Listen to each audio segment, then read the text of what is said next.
Yeah, I guess that was one of the things that's been in the news recently, like when that guy was mentioning Revenge of the Sith there. It's been re-released and done pretty damn well, actually. Got 42 million in its opening weekend. I say opening weekend, it's like 20 years after its first opening weekend. But the point still stands. It's like acting as if it's still a commercially viable new release. And I know they do stuff like this occasionally. They did it with the OT and stuff. But yeah, proving, I guess, the point that there is still an audience for Star Wars movies. It's just not necessarily Disney Star Wars products that people want. And I think that's a really interesting change of fortune. Definitely a fair take. The other aspect of it for me was like I'd heard about its success like seconds before learning about Oblivion Remastered success, and I was like, "What the fuck year are we in?" Like, we're like our culture, man. It is a blended. Just look back at other decades. That's all we can do now. It's kind of sad, but simultaneously, hey, you know what? Pursue what you have fun with. It's great to think that our generation got all the good stuff, and like the younger generations just coming up now are consuming absolute slop, so they have to turn their eyes back to better things. It's like, well, we got there first, so that's nice. It's surprising you don't get more re-releases, because I don't know what it costs to put a movie into cinemas, but it's got to be a minute cost compared to making one. And so you could release all the greatest hits periodically and keep the cinemas churning a bit more, rather than their one big blockbuster, and that's the only thing to get people there.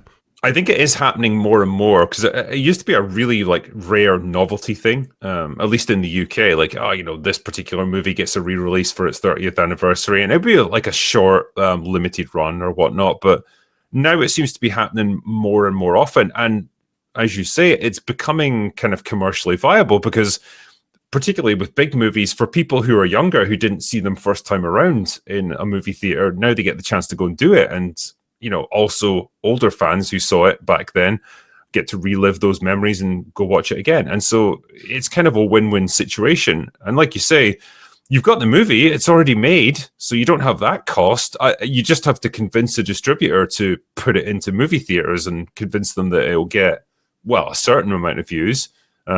And there's times of year when it's more viable to do it, obviously, before the summer movie season kicks in and stuff.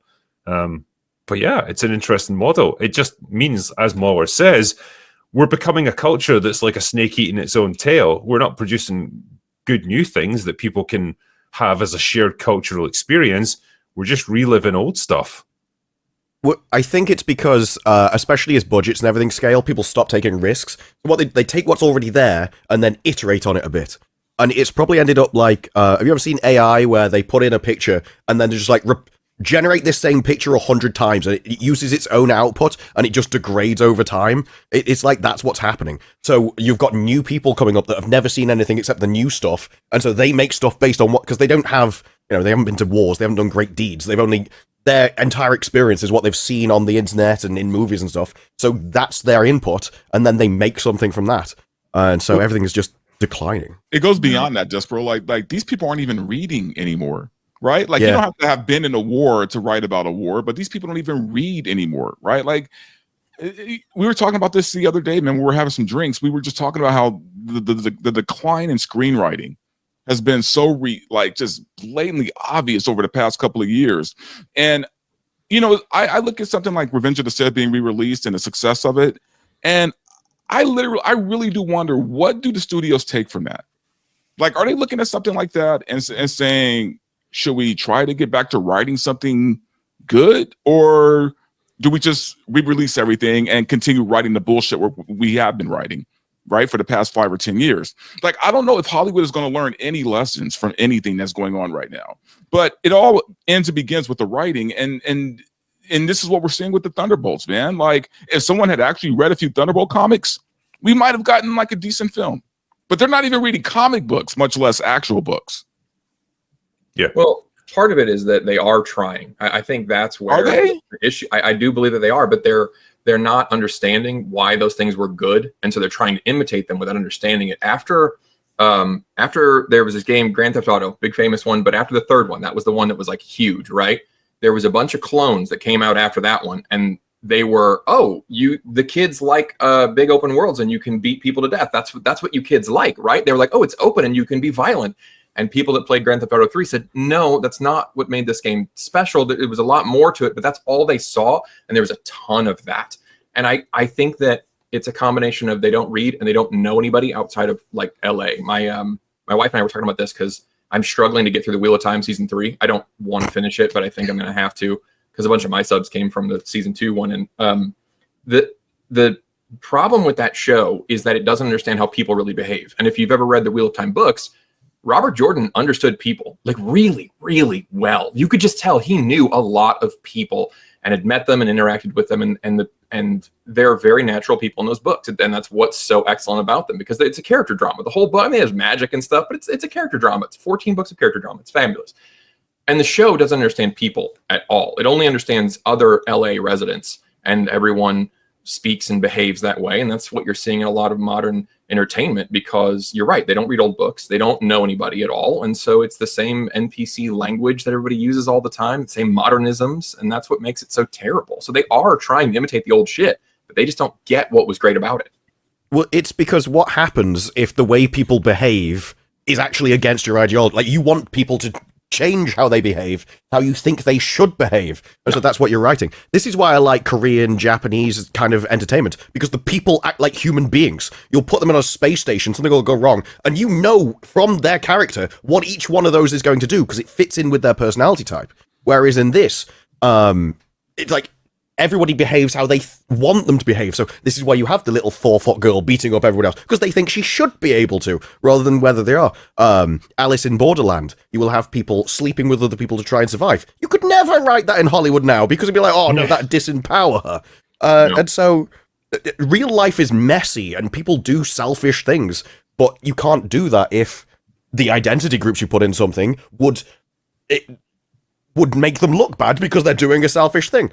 What was it recently I watched? It was the last Doctor Who thing. Going into there, you knew who was going to be the heroes, who was going to be the idiot, who'd betray who, just based on their identity group. And so that's just not how the reality works. Well, that's all of modern Hollywood, and particularly with any Disney project, you can tell. And that's why, when we were talking about Thunderbolts earlier, it's like, guess what they do with John Walker, like the white American guy. Of course, he's going to be the object of mockery. Of course, he'll be wrong about everything. And of course, he'll lose every fight because that's what the rules of writing dictate. Of course, someone like Yelena will do great. Like, she'll be correct about everything and she'll hold her own. At the very least against everyone, because that's, again, what the rules say. Her group, her niche has to always succeed at things. It takes the drama out of stuff because you're never surprised. Like you say, when you know the demographics of people who are involved in any situation, you know how it's going to play out because it's just rules. There's no creativity now. Yeah. Well, and some of it is that there really is like a different standard of morality. If you've got time, you really should watch Falcon and the Winter Soldier. It is astonishingly bad. And what you'll notice is that like a lot of the plot, quite literally, is Falcon is the new Captain America, and a bunch of the plot is he suddenly realizes that he's black and thinks everyone hates him because of it, and he's like, they'll never accept me because I'm black, even though Rhodey exists and has existed for quite some time. And they don't show him being a good person in the way they did Chris Evans. So they don't show like a morally great person, because to the writers, he already is great. He's already really morally good because he's satisfying like the social justice thing that they want. And so that's why they forget to show you, the audience, that he's a good person and deserving of the shield, because in their brains, well, I mean, he's shattering ceilings and whatever. And so when he agrees with terrorists that quite literally blow up unarmed people, that's okay. That's fine. He's a good person. So everything he does is good. And there's a huge disconnect between these people and the audience, because we really don't see the world the same. He's an I almost forgot about Freckle Jesus. Thanks for reminding me about that, by the way. Yeah, well, what's the saying? It's like, in the minds of modern Hollywood writers, there are no heroic actions. There's only heroic identities. Yeah. And I think they say it in this movie. There are no heroes. There are only bad people and worse people. It's one of the lines. There's only bad people and white people. Those are the worst. That's what you meant to say. The fucking moral relativism is disgusting. Yeah, no, it was pretty bad. The reason why this is interesting to me is because I live here in LA, and I'm out in the Hollywood streets all the time, and you know, I have friends who work in the industry, and it's kind of a scary time for them, man. Like this is affecting everybody. Like, you know, we talk about bad writing, bad directing, we talk about bad movies, but in a real world scenario here, it does affect the people who work on these things, man, because they're getting less and less work now. Yeah. So, and I have friends who are literally, they've been out of work for the past 3 years, and up until then, they were working consistently on films since like the 90s. So I don't know if Hollywood is going to wake up and realize that they're destroying their own industry at this point with these movies, but you know, there's nowhere for them to go. There's nowhere left for them to go, man. It's like once the theaters start closing down, then what? Yeah. It's always been the question is that what if to make a good movie, you have to not have your belief system? Like, it may just be that your belief system makes horrible, depressing, unhappy movies that revels in misery. And that's just not what people want to watch as entertainment. And so if the only way you can fix your entertainment is to not have the people in your industry, I don't know how you fix that, because we had what is Studio that's going through every single problem in Hollywood except the people in Hollywood. It's blaming AI, it's blaming the fact that we're not just allowed to make our own movies, we've got to make these popular ones that people actually want. That's episode 1. And I don't think they're self-aware enough. I don't think they'll ever blame themselves. So I don't know how they get out of that dead end.